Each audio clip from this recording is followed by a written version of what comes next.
Sir, ಈಗ ಪ್ರಜ್ವಲ್ ರೇವಣ್ಣ ಕೇಸಲ್ಲಿ ಸರ್ಕಾರನೇ ಯಾಕೆ ಸುಮ್ಮನೆ ಕೂತಿತ್ತು, ಅವಾಗ ಅರೆಸ್ಟ್ ಮಾಡಬೇಕಾಗಿತ್ತು. ಕೇಂದ್ರದ ಕಡೆ ಬಟ್ ಮಾಡ್ತಾ ಇದ್ದಾರೆ. ನಿಮ್ಮ ಕೈಲಿ ಆಗಲಿ ಅಂದ್ರೆ ಬಿಟ್ಟು ಹೋಗಿ ನಾವು ಅಧಿಕಾರ ಮಾಡ್ತೀವಿ ಇವರು ಅಶೋಕ್ ಅವರು ಹೇಳ್ತಾರೆ.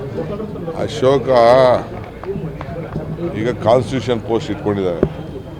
ಆ ಕಾನ್ಸ್ಟಿಟ್ಯೂಷನ್ ಪೋಸ್ಟ್ಗೆ ಏನು ಗೌರವ ಕೊಡಬೇಕು ಆ ಗೌರವ ಕೊಡಲಿ. ನಂಬರ್ 1.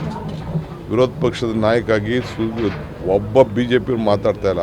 ಏನು ಹರಿಹ ಆಯ್ತಾಯಿದ್ರು. ಯಾಕೆ ಏನಾಯ್ತು ಅವ್ರಿಗೆ? ಈ ಹೆಣ್ಮಕ್ಳು ಹೋಗಿ Ashoka being a leader of the ಅಪೋಸಿಷನ್ನ ಹೋಗಬೇಕು. ಅವ್ರ ಪಾರ್ಟಿ ಪ್ರೆಸಿಡೆಂಟ್ ಕರ್ಕೊಂಡು ಹೋಗ್ಬೇಕು, ವಿಜಯನ್ ಕರ್ಕೊಂಡು ಹೋಗ್ಬೇಕು, ಶೋಭಕನ್ ಕರ್ಕೊಂಡು ಹೋಗ್ಬೇಕು, ಆ CT ರವಿ ಕರ್ಕೊಂಡು ಹೋಗ್ಬೇಕು, ಆ ಸುನೀಲ್ ಕರ್ಕೊಂಡು ಹೋಗ್ಬೇಕು.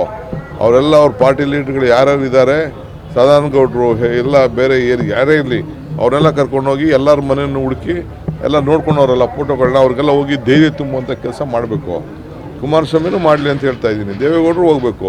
ನಮಗೆ ಹೆಣ್ಮಕ್ಳ ಬಗ್ಗೆ ಗೌರವ ಇದೆ ಅಂತ ಹೇಳ್ತಾರಲ್ಲ, ಅವರೆಲ್ಲ ಫೋಟೋಗ್ರಾಫ್ಸ್ ಎಲ್ಲ ಅವರ ಕಾರ್ಯಕರ್ತರು ಮತ್ತೊಂದಿರಲ್ಲ ಅವರೆಲ್ಲ ಹೋಗಿ ಭೇಟಿ ಮಾಡಲಿ. ಯಾಕೆ ಭೇಟಿ ಮಾಡ್ತಾ ಇಲ್ಲ? ಹಾಸನದಿಂದ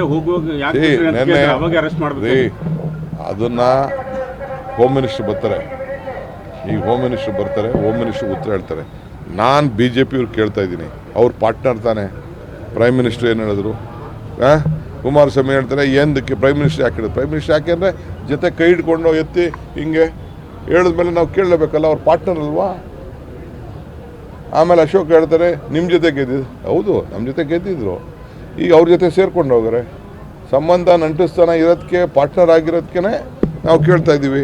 ಬೇರೆಯವ್ರನ್ನ ರಸ್ತೆಲಿ ಹೋಗೋನೆಲ್ಲ ಕೇಳೋಕ್ಕಾಯ್ತಾ? ಇನ್ನೊಂದು ಪಾರ್ಟ್ನರ್ ನೋಡ್ರಿ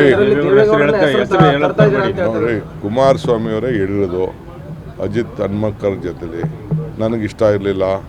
ನಾನು ಯಾವಾಗ ಭೇಟಿ ಮಾಡಿದ್ದೆ, ಅವ್ರು ಯಾರೋ ಬಂದು ನನಗೆ ವಿಚಾರ ತಿಳಿಸಿದ್ರು, ಸ್ವಲ್ಪ ಇತ್ತು ಅಂತ ಅವರೇ ಹೇಳಿದ್ರು. ನಮ್ಗೇನ್ರಿ ಗೊತ್ತು? ನಮ್ಗೆ ಇನ್ಫಾರ್ಮೇಷನ್ ಹೆಂಗೆ ಗೊತ್ತಾಗಬೇಕು? ಅವ್ರು ಹೇಳಿದ್ದೆ ನಮ್ಗೆ ಗೊತ್ತಾಗಬೇಕು.